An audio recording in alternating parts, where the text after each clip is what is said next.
day, great track day. Yes. With a lot of good friends, Yes. incredible cars. What the heck is going on here? This is so crazy. So Andrew collects GTRs, and I feel like you're collecting all of the top-end legacy cars. Correct. You already have a 400R. This is pretty much the next crazy car. What is this? This is a 1993 HKS complete car called a 0R. And it was a complete car program that HKS tried to get done. Unfortunately, the program didn't work out. And whatever cars that were out there, they had about 10 of them, and this is number 7. What's interesting is this Tokyo Auto Salon, they relaunched a complete car program with the R34. HKS. It's called the HKS.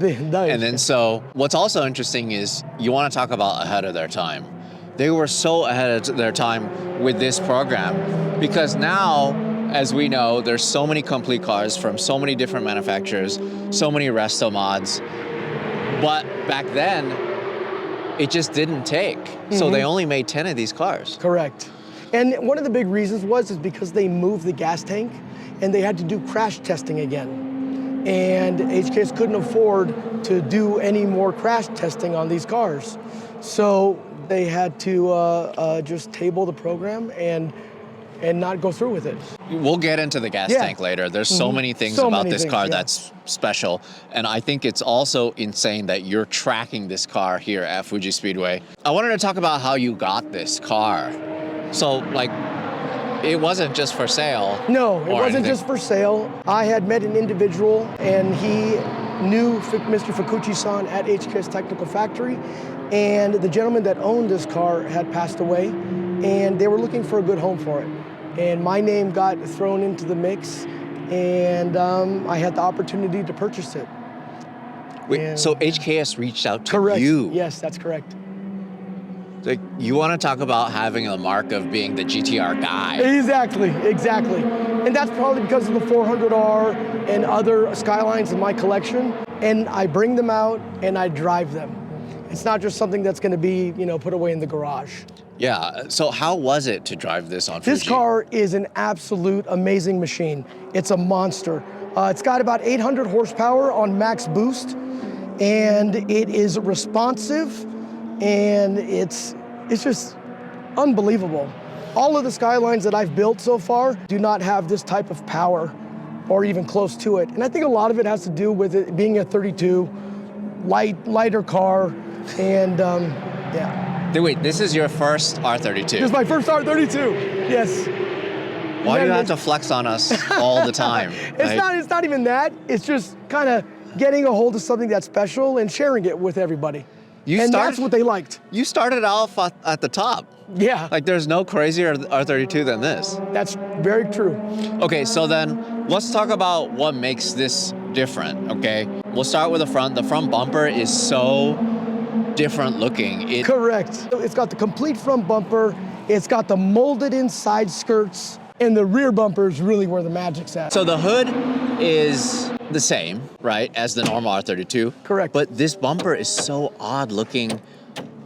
You guys are gonna hate me so much when I say this, but it kind of reminds me of a Dodge Stratus a little bit. I feel that, You know, like, it's so round. Vibes, yes, it's so round. Yes. And then when you take a look at the side skirt is molded into the rest of the body. There's like no line here. Correct.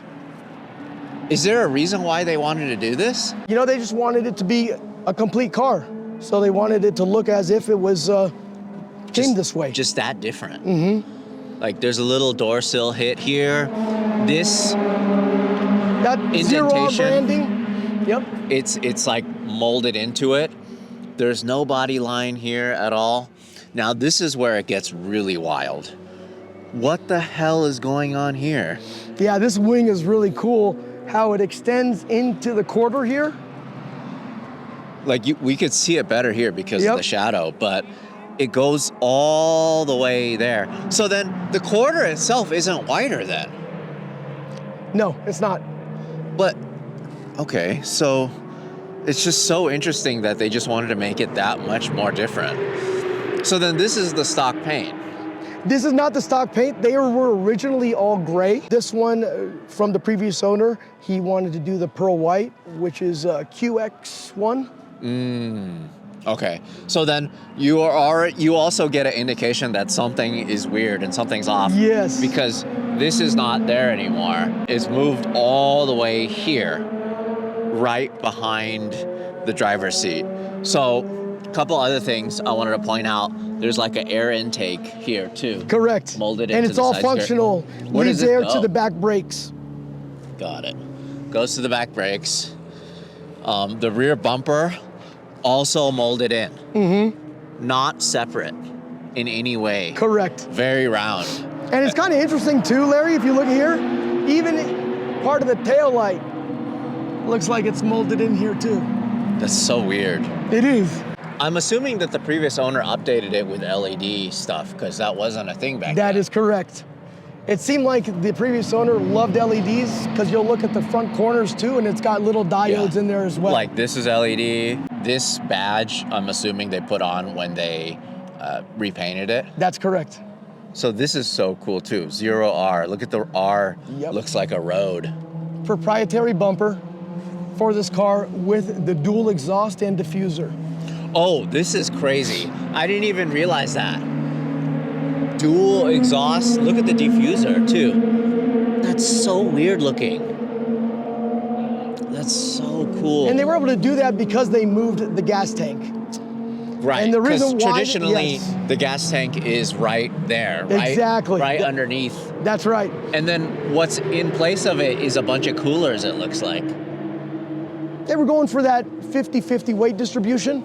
Got it. So Yes. that's why they removed the gas tank. Correct. So then let's go ahead and take a look at that. So the gas tank moved from here to here, but is it a normal gas tank? No, it's not.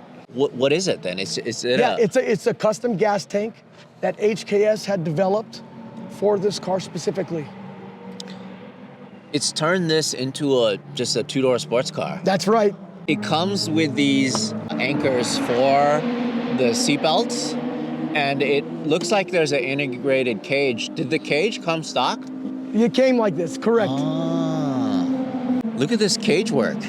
Really, really good, honestly, for the early 90s. That's right. And this is the first car I've ever owned that actually had a cage in it. Normally, I'm not a big fan of cages. This is, yeah, they did an immaculate job on this. This is so finished. I mean, this is what you would expect from a complete car. Like, this actually does look factory. But it's really interesting, like, some of the things I had to do that I'm gonna point out, right? Like, there's the door handles where they put like little carbon fiber block off plates. They still had to leave the original seatbelt area. Correct, the seatbelt holes. The seatbelt holes from the back. Yep. But other than that, like it is pretty finished. It is pretty complete. This is my first time ever seeing a 0R. Yes. I've never seen one before. I've been hearing that a lot, and they're just not out there. I believe V-Spec Performance has one, a couple people in Japan, but it's very, very rare. It's You not want to talk available. about odd? Yes, I know, right? It's just a box. Just a box. So that's the surge tank. Yeah, it's a surge tank. That's so odd looking. It's so funny because they couldn't like hide it in a corner. I or know, anything. right? But this is also updated with brakes and I'm assuming suspension. Correct. So the previous owner did love tracking this car. So the brakes on it were older, and so they updated it to these Brembo. I think they're Turismos. That's gotta help so much in terms of stopping power. Are these the seats that came with it? Do you know? So no, these seats are not the ones that came with it. The ones that originally came with the 0R were red, and they had a logo here in white that said 0R. But again, the seats were kind of dated, and the previous owner decided to upgrade it with these Recaros, which are actually pretty comfortable. What about this area? I'm assuming that was all updated That's recently. correct, yep. So that's recent. Is this original? That's original. Okay, so it's a little bit of suede. All the carbon bits are updated. Now there's a hidden compartment, or at least a glove box. There's stuff in here. Is this factory? That's how the car came. Yes. Get out of here. Yes. No way. Yes. Look at the length they went to do this. Like, it says HKS Electronics, but look at the texture. They try to match the texture That's of the right. rest. Yep. And then the gauges. What the heck? So then what are these switches? Those switches are for timing and boost control and a couple other little things. And then this stuff. Yes. Got a knock monitor and HKS EVCR. What about the transmission? It's 6-speed. That's really special. This car came with a GetTrag 6-speed.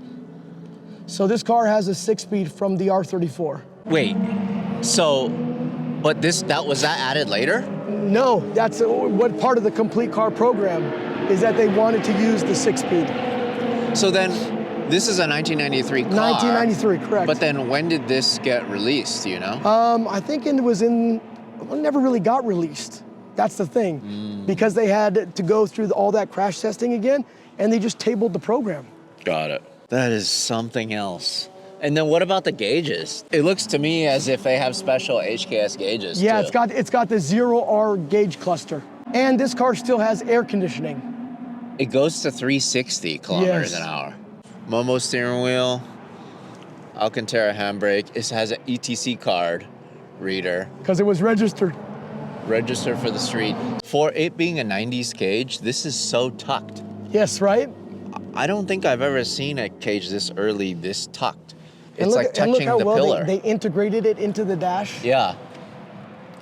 Like it's so OEM feeling and looking. Everything about it. You could see it peeking out a little bit here. What's interesting is you guys don't understand how close this cage is. It's literally touching. I don't know how, I have no idea how they installed this thing. Like, it's touching everywhere. When we had it up on the lift, it is a bolt-in, but you're right. Super, super tight to all the contours of the interior. How much of this is from the original 0R and how much is it from the owner that updated it? Only thing that is original from the 0R is the V-cam and this nice green valve cover paint.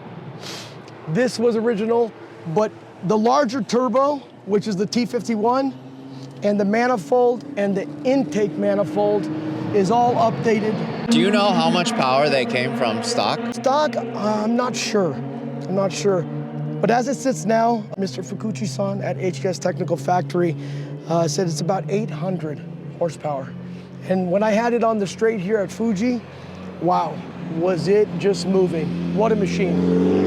Amazing. You're spinning all four. Yeah, spinning all four, correct. Gotta ease into it, otherwise it just spins. There's no traction control. No. It just goes. Yes. Four-wheel burnout. Four-wheel burnout. So at in speed. That's in third gear too? That's in third gear, correct. It still has AC. Is it running an HKS ECU then? Yes, it has an FCON. It really is amazing how ahead of the time HKS was. Yeah, absolutely. It really is amazing. And it makes me happy that they're doing a program similar to this now, because I feel like the people now will appreciate what they can offer. Yep. You know, and also on top of that, it's just the market has changed. You know, it has. People will pay for it. Do you know about how much these were going for back then? I think originally they were probably going for about maybe $100,000 back then, you know? Definitely worth it. Definitely worth it. And I'm just so happy that I have the opportunity to work with them and be the next caregiver of this car. I guess you're gonna have to get the R34 so you can park both of them together. Yeah, right. Yeah, that'd be a lot of fun. Starts at what, 650,000 and up? Mm-hmm. A cool 650, jeez. But thank you so much for showing us this. Thanks for bringing this out. This thing is just so cool. I'm glad that you're driving it. I'm glad you're using this thing. That's what it's made for. Yeah, and I think that's part of the reason why I had that opportunity, because I do drive my cars. Yeah. They're meant to be driven, you know, shared with the world. That's what it's all about. Awesome. Thank you so much. You got it. Thank you guys for watching. This Japan trip has been insane. We've shot so many things. So if you guys want to see more, definitely subscribe, We really, really want to try to get to 1 million subscribers. So appreciate you guys. See you guys in the next video.